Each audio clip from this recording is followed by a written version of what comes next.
Guys, Dr. Justin Marcagiani here. We're going to be talking about the top 3 autoimmune mistakes. These are the mistakes that I see that can exacerbate a patient's autoimmune condition. So we're going to dive into this topic. Please don't forget to like and subscribe. Love to see your comments down below on the topic.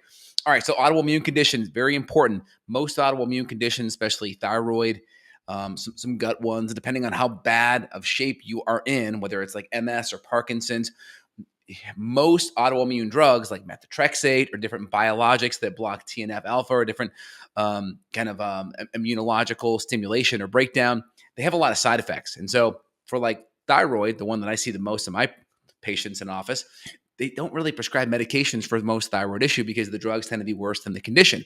But the major tool that most medical doctors have in their back pocket for autoimmune condition, steroids, prednisone, immunosuppressant, biologics. So not a lot of great options because a lot of side effects, and you're not really getting to the root underlying issue. I had Terry Walls on my podcast. We talked about MS and kind of the approaches for MS and her kind of approach to getting herself healed so she was out of a wheelchair walking. We'll take some of those principles and add them into today's video. I mean, the first thing out of the gate that most conventional MDs don't look at, they do not look at food, they don't look at diets. And diet plays a major role because the more you drive inflammation, the more you're causing breakdown of your tissue in your body. So let's say you have an autoimmune joint issue like rheumatoid arthritis or some kind of an autoimmune connective tissue issue like lupus. Well, guess what? That inflammation breakdown is there and is present. That's part of the reason why you're tired, you're achy. Yeah, it's really easy to feel sore because your muscles are so sensitive, your connective tissue, your organs. And so we have to have a good anti-inflammatory, nutrient-dense, low-toxin diet. So the food plays a major role, especially gluten, flours, grains. These are going to be so inflammatory and they're going to drive inflammation. And you're also not adding in the nutrients to run your metabolic pathways. So the first element is you're driving inflammation. Gluten is a major stimulator of gut permeability. Even if you can tolerate gluten, there's still studies with non-celiac gluten sensitive individuals where they still see increase in gut permeability. And so when you have more permeable gut, different foods or bacteria that you're eating, and the different LPS from that bacteria that's in your gut may slip into the bloodstream and then provoke an immune response. And so gluten has very different surface proteins on there that look very similar to the thyroid, for instance.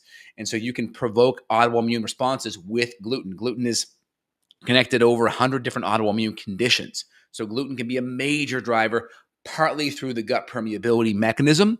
And the more permeable you make your gut, it increases your chance of your immune system tagging other surface proteins and causing more breakdown. So that's the big one would be gluten and the foods, not just gluten and grains in general, but also the overall drive of inflammation and the nutrient density issue. Next would be overall gut health.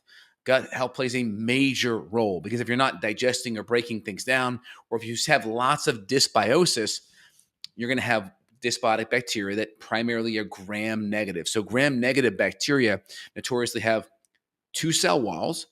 The outer cell wall is an endotoxin or a lipopolysaccharide cell wall. That's actually very toxic and it can increase gut permeability. When that LPS or lipopolysaccharide gets into the bloodstream, right, it can go to the brain and create brain fog. It can also create other inflammatory issues in the body, other energy issues. And so when you have gut distress, that is going to cause or more digestive issues from dysbiosis, bad bacteria. These could be like from Citrobacter, Klebsiella, Pseudomonas, Morgadella. These are bad bugs. And when these bad bugs go up, it impacts digestion and absorption. It increases gut permeability, kind of like the gluten thing I mentioned a minute ago. So you have gut permeability. It's going to make it harder to have good enzymes and acids and bile salt levels. So we're not going to be able to break down those good proteins, those good fats, have good absorption of a lot of the nutrients. And again, some of these bugs can stimulate autoimmune conditions. So with a gut health issues, we have this leaky gut mechanism that's always sitting in the background. We have different bugs, like I talked about, these dysbiotic gram-negative bacteria. But we could throw in there H. pylori. We could throw in there Blastocystis hominis. We could throw in there Cryptosporidium, Giardia, H. pylori, maybe Candida fungal overgrowth or SIBO or small intestinal bacterial overgrowth or just general dysbiosis. These can all be the stressors in our stress bucket that could be increasing gut permeability, dumping off toxins, and stressing out our body and our livers too. We could throw Lyme or Lyme co-infections into that mix as well. And third would be toxins. Now, these toxins could run the gamut from mold toxins. I see patients in very moist environments, wet environments, either high humidity or just not having good air filtration to filter out dust and particulate, allowing mold to grow at a more subclinical level. And some may be at more of an acute level where they just did not get professional help getting remediation from different water leaks in their home, and they could have toxic mold or mycotoxins. Mycotoxins are the off-gassing or the farts of the mold. And so these mycotoxins can actually be worse than the molds in general. So aspergillus, for instance, can spit off 300 different mycotoxins. So I would say mold can be a big thing. So you have to look at the environment, maybe even test your own mold levels. We could throw metals into there too. We could throw pesticides. We could throw heavy metals as well, like aluminum, cadmium, mercury, lead. Heavy metals will be a big deal. Again, pesticides are going to be a big deal. Now, what are the big vectors of these things? It's going to be in your food, and it's going to be in your water. Eat organic, get a good reverse osmosis water filter to clean the junk out of your water. Again, mold, we're going to want to look at your environment, look at your home, and also potentially look at a urinary challenge test. Most people will run mold tests, but they will not do a urinary challenge. They won't do NAC or glutathione or a sauna session side by side to push and provoke that so we can actually see the mold. So we may want to look at mold. We may want to look at heavy metal provocation test as well to see where your metal levels are at. Got to provoke that. And we could even look at pesticide levels. Again, I just assume it because we live in a world where not everyone's eating organic. So if you have that history, we may want to just assume it, or we can actually do urine testing to look at that as well. That's definitely an option too.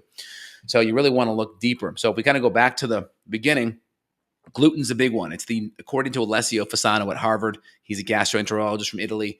Gluten is one of the biggest provokers or stimulators of autoimmune or leaky gut permeability issues. Again, gut permeability, I think, is the biggest mechanism. And I would say everything else can drive it as well. Second will be gut health as well. So gut health from a digestion standpoint, from a microbial standpoint, I would say from an absorption standpoint. And then number three will be toxins. So this could be mold, this could be heavy metals, this could be various pesticides, or even put microplastics or xenotoxins or pesticides from foods, from plastics. So we could put our bisphenol A, our phthalates, our different microplastic compounds, our different pesticides and herbicides. We could throw Roundup in there. We could throw our metals, lead, arsenic, cadmium, aluminum, mercury. Those are going to be key out of the gates. And then, of course, our mold mycotoxins. It's going to be a big one out of the gates. So my favorite test, again, will be looking at a plate test for mold. We look at organic acids to get a window into some of these mold toxins in the urine, or urinary mold challenge test. And then we would also run different provocation tests for heavy metals. And we would look at different provocation tests for various pesticides or microplastics as well. All right, guys, if you enjoyed today's video, please let me know. Let me know in the comments. Appreciate it.